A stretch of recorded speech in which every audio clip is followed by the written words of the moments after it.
Good evening students.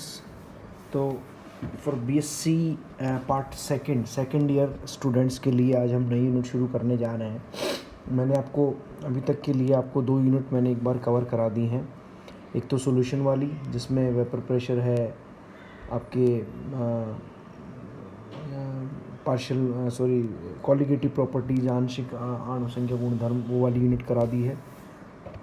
और एक electrochemistry first अपन कर चुके हैं। अब अपन थर्ड यूनिट की तरफ बढ़ रहे हैं, इलेक्ट्रोकेमिस्ट्री सेकंड, जिसके अंदर अपने को इलेक्ट्रोकेमिकल सेल पढ़ना है। देखो, इससे पहले अपन ने बात करी थी वैद्युत अपघटनीय सेल के बारे में।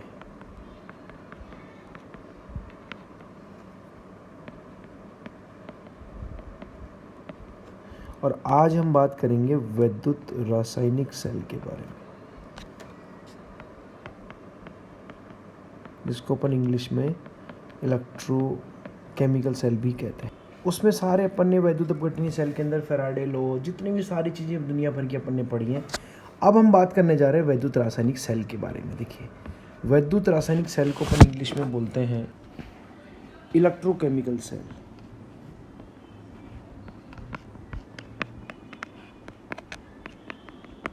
Electrochemical cell. इसमें देखिए क्या होता है, मैं आपको फिर बता देता हूँ कि इलेक्ट्रोकेमिकल सेल में जो है रासायनिक ऊर्जा को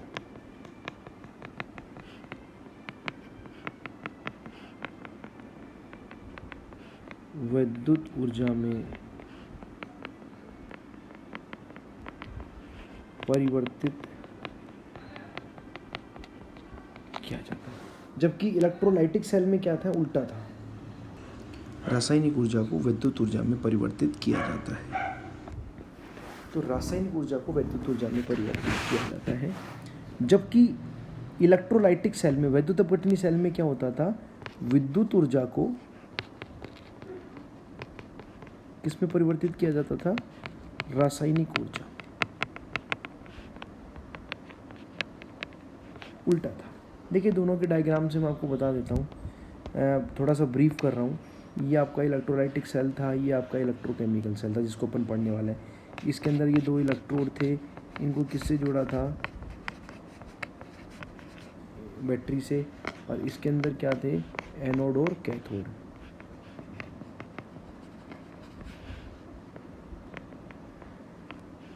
इसके अंदर सब कुछ यही होते हैं। इसके अंदर यहाँ पे गैल्वेनोमीटर लगा होता है, इसका कोई विशेष काम नहीं होता। यहाँ पे सॉल्ट ब्रिज होता है, सारी चीज़ें अपन भी पढ़ेंगे। और इसमें केमिकल क्या करते हैं, इसमें रासायनिक जो ऊर्जा है वो किस में कन्वर्ट होती है, वैद्युत ऊर्जा के अंदर कन्वर्ट होती है। ये एक बेसिक डिफरेंस था। तो अब हम इसके बारे में बहुत कुछ बात कर चुके हैं हम पहले से ही, जो वैद्युत अपघटनीय सेल है इसके बारे में। वैद्युत अपघटनीय जो सेल है उसके बारे में काफ़ी बातें हम पहले भी कर चुके हैं, इसलिए अब हम बात करेंगे केवल वैद्युत रासायनिक सेल के बारे में। वैद्युत रासायनिक सेल के बारे में देखिए कैसे। इसका एग्जाम्पल है डैनियल सेल। किसका,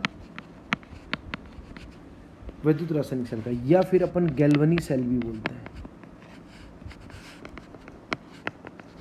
देखिए, समझिएगा भैया इसमें क्या है, पूरा मैं आपको बता देता हूँ। ये आपका एक बीकर है। इस बीकर के अंदर एक पार्टिसिपेशन मैंने लगा रखा है, समझ लीजिए आप लोग ध्यान से। इसमें ये 2 इलेक्ट्रोड हैं,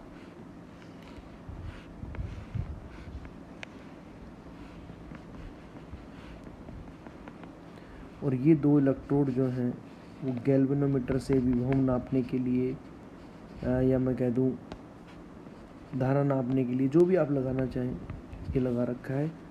इसके ऊपर जो है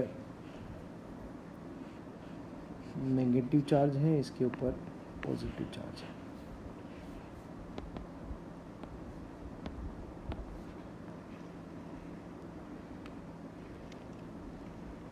ये आपका सॉल्ट ब्रिज है, लवण सेतु जिसको बोलेंगे।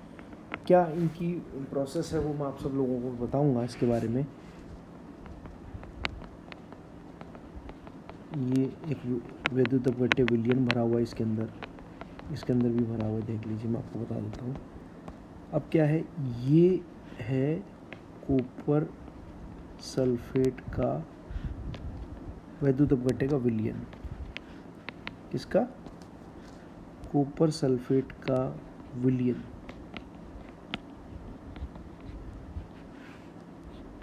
और ये है जिंक सल्फेट का विलयन। ये है आपका लवण सेतु, ये कैथोड है, किसका बना हुआ है? कॉपर का। ये आपका जिंक का एनोड है, इसका एनोड है, जिंक का एनोड है। इस तरीके से ये एक डैनियल सेल या गैल्वेनी सेल का निर्माण हुआ। इसके अंदर देखिए कोई बैटरी नहीं है, कोई अपन ने बैटरी नहीं लगा रखी। यहाँ पे सबसे इम्पोर्टेंट बात यह है कि जिस धातु की छड़ काम में ली जाती है, जिस धातु की छड़ काम में ली जाती है, उस छड़ को उसी धातु के आयनों के विलयन में डुबाया जाता है। कैसे? देखिए कि यहाँ पे जिंक की छड़ किस में डूबी हुई है? जिंक की जो छड़ है वो किस में डूबी हुई है? जिंक सल्फेट में। किस में डूबी है? यहाँ पे सल्फेट आयन से मतलब नहीं है, जिंक +2 से मतलब है। आप केवल जिंक +2 भी लिख सकते हैं, लेकिन आपको पता है कोई वैद्युत अपघट्य विलयन होगा तो उसके अंदर धनायन भी होगा और उसके अंदर ऋणायन भी होगा, ठीक है। और ऐसे ही इधर कॉपर की जो छड़ है वो कॉपर सल्फेट के विलयन में डूबी है। मतलब ऐसा नहीं है कि अगर अपन जिस भी धातु की लेंगे, जैसे मैं कहूँ आयरन की लेंगे तो मुझे नीचे आयरन का कोई भी इलेक्ट्रोलाइटिक सॉल्यूशन लेना पड़ेगा। मैं सिल्वर का की छड़ लूँगा तो नीचे सिल्वर क्लोराइड या सिल्वर नाइट्रेट का भी विलयन आपको लेना पड़ेगा। यहाँ पे देखिए ये कॉपर और ये क्या हो गया? Copper sulphate. ये आपका पार्ट जो है वो किसको प्रेजेंट करता है? और ये पार्ट किसको प्रेजेंट? ये प्रेजेंट करता है एनोड को। किसको प्रेजेंट करता है? एनोड को। और ये किसको प्रेजेंट करता है? कैथोड को प्रेजेंट करता है। ओके, इन दोनों को कनेक्ट करने के लिए पहले ध्यान देने, पहले मतलब बहुत ही पुराने टाइम की बात बता रहा हूँ, लवण सेतु पहले काम में नहीं लिया जाता था। क्या काम में नहीं लिया जाता था? लवण सेतु काम में नहीं लिया जाता था। एक बिल्कुल ट्रांसपेरेंट दीवार होती थी। मतलब ये वाला जो पार्ट है आपका एनोड का है और ये वाला पार्ट किसका है? कैथोड का। और दोनों पार्टिसिपेशन थे, दोनों का कोई कनेक्टिविटी नहीं थी। ये दोनों की दोनों छड़ें इस तार के थ्रू इसमें जुड़ी हुई हैं, तो इनका सर्किट कंप्लीट है, परंतु ये विलयन आपस में कनेक्टेड नहीं है। समझ में आया? तो उसको अपन पार्टीशन को पहले यूं दिखाया जाता था। ये देखो, ये एक सेल डायग्राम भी बोलते हैं। इसको क्या बोलते हैं? सेल डायग्राम, जिसको अपन हिंदी में सेल आरेख बोलते हैं। तो ये जो डैश लाइन है ये बताती है कि ये सर्किट कंप्लीट नहीं है और ये सेल का निर्माण नहीं होगा। बाद में क्या हुआ कि इसके अंदर सरंध्र दीवार को यूज़ किया गया। किसको यूज़ किया गया? क्योंकि अगर सर्किट कंप्लीट नहीं होगा तो फिर सेल नहीं बनेगा, तो इसमें किसको काम में लिया गया?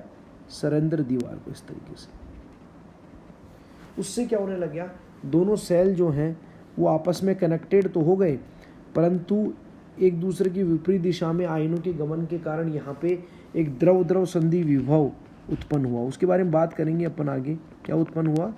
द्रव द्रव संधि विभव उत्पन्न हुआ। और उस विभव के कारण इसका जो सेल का जो विभव प्राप्त करते हैं अपन, सेल का निर्माण क्यों करते हैं? मैं आपसे बात करूँ कि गाड़ी अपन क्यों खरीदते हैं? गाड़ी इसलिए खरीदते हैं जिससे वो चले और अपने यातायात का साधन या ट्रांसपोर्टेशन सुगम हो सके।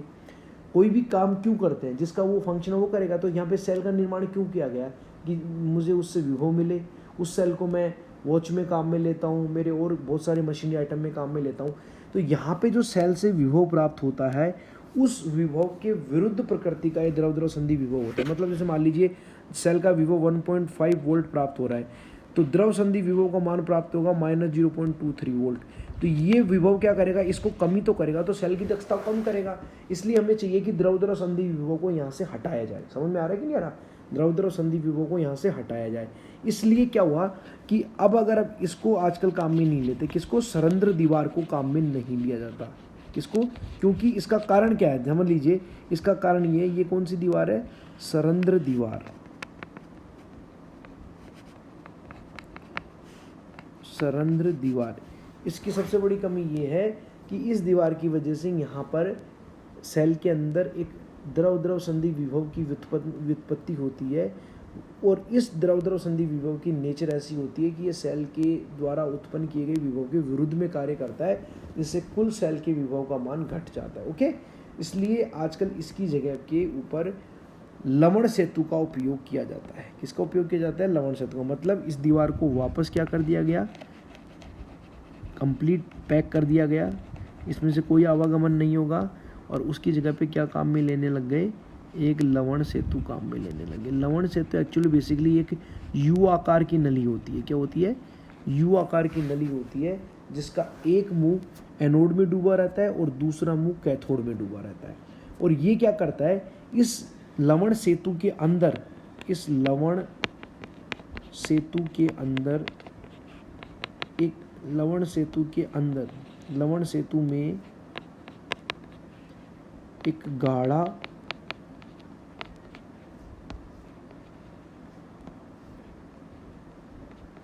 इलेक्ट्रोलाइट या वैद्युत अपघट्य विलयन का पेस्ट भरा होता है।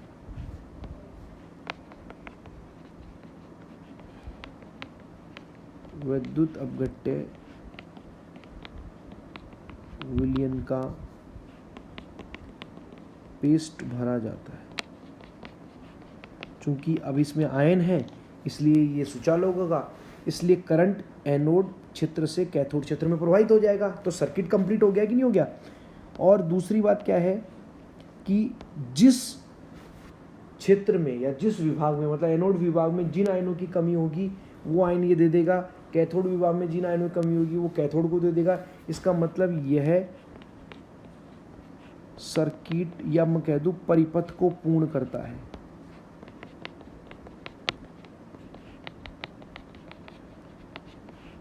पूर्ण करता है। तीसरा, चूंकि इसमें कोई रंध्र नहीं है, कोई छेद नहीं है, इसलिए यह द्रव द्रव संधि विभव को भी रोकता है।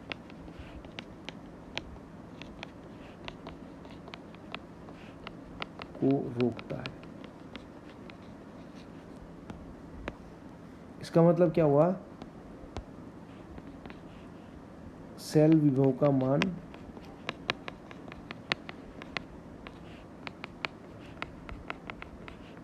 अधिकतम प्राप्त होता है।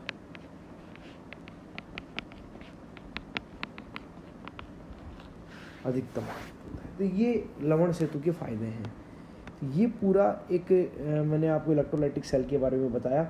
अब देखिए एनोड के बारे की क्या प्रकृति है, एनोड के बारे में देख लीजिए आप लोग। एनोड पर सेल अभिक्रिया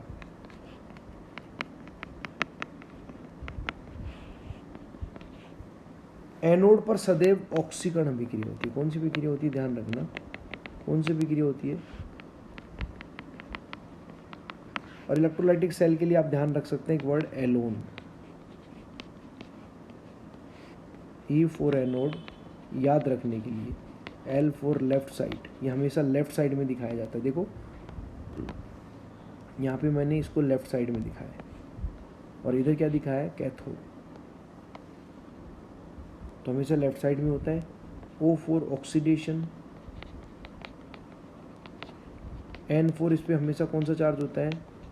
नेगेटिव चार्ज। और ई फॉर इलेक्ट्रोड, इलेक्ट्रोड होता ही है। तो इस पर ध्यान रखना, हमेशा नेगेटिव चार्ज। जबकि इलेक्ट्रोलाइटिक सेल में या पहले जो अपन ने वैद्युत अपघट्य सेल पढ़े हैं उसके अंदर हमेशा एनोड पे कौन सा चार्ज आता था? Positive charge. तो देखिए कैसे ये कैसे होता है। जैसे एनोड यहाँ पे जिंक का बना हुआ है, तो जिंक से जिंक +2 बाहर निकलेंगे और 2 इलेक्ट्रॉन निकल जाएंगे। अब देखो कैसे होगी ये जिंक की छड़ है, इससे जिंक आयन नीचे निकलेंगे और इलेक्ट्रॉन यहाँ पे इकट्ठे होंगे इस तरीके से। जिस अभिक्रिया बन रहे हैं ना, इलेक्ट्रॉन इस तरीके से नीचे इकट्ठे होंगे। ये जितने भी इलेक्ट्रॉन, इनकी वजह से इस एनोड पे कौन सा आवेश आ जाएगा? Negative charge. अब ये इलेक्ट्रॉन इधर से इधर किधर जाएंगे? कैथोड की तरफ। इस तरीके से किधर जाएंगे? एनोड से कैथोड की तरफ। इसलिए इलेक्ट्रॉन का प्रवाह किधर हो गया?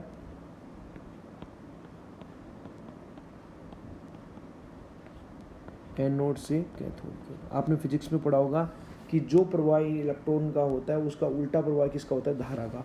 तो धारा किधर से किधर प्रवाहित होगी,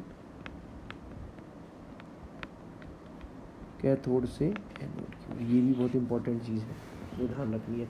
एनोड पे नेगेटिव चार्ज हो गया, ये नेगेटिव चार्ज घूमता घूमता इधर आ जाएगा चारों तरफ इस तरीके से। अब इसके अंदर क्या प्रेजेंट है, यहाँ पे कॉपर आयन, अंदर कॉपर सल्फेट का विलयन ना, कॉपर +2 और सल्फेट -2। ये कॉपर आयन इन इलेक्ट्रॉन को लेकर के क्या करेंगे, अपचयन। तो कैथोड पर क्या अभिक्रिया होगी,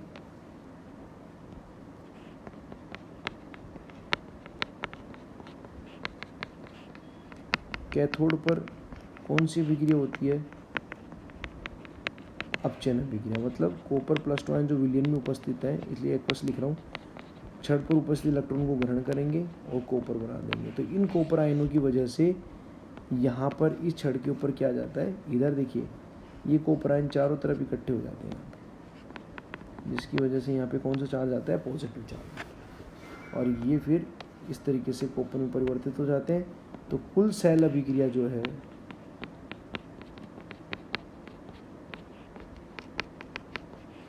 इलेक्ट्रॉन से electron cancel out, zinc plus copper +2, ये सॉलिड है क्योंकि छड़ में से आ रहा है, ये विलियन में से आ रहा है, इसलिए aqueous is equal to zinc +2, ये एक्वस उसमें विलियन में चला गया, प्लस कॉपर चिपक गया छड़ के ऊपर, तो ये सॉलिड हो गया। ये पूरी सेल अभिक्रिया होती है।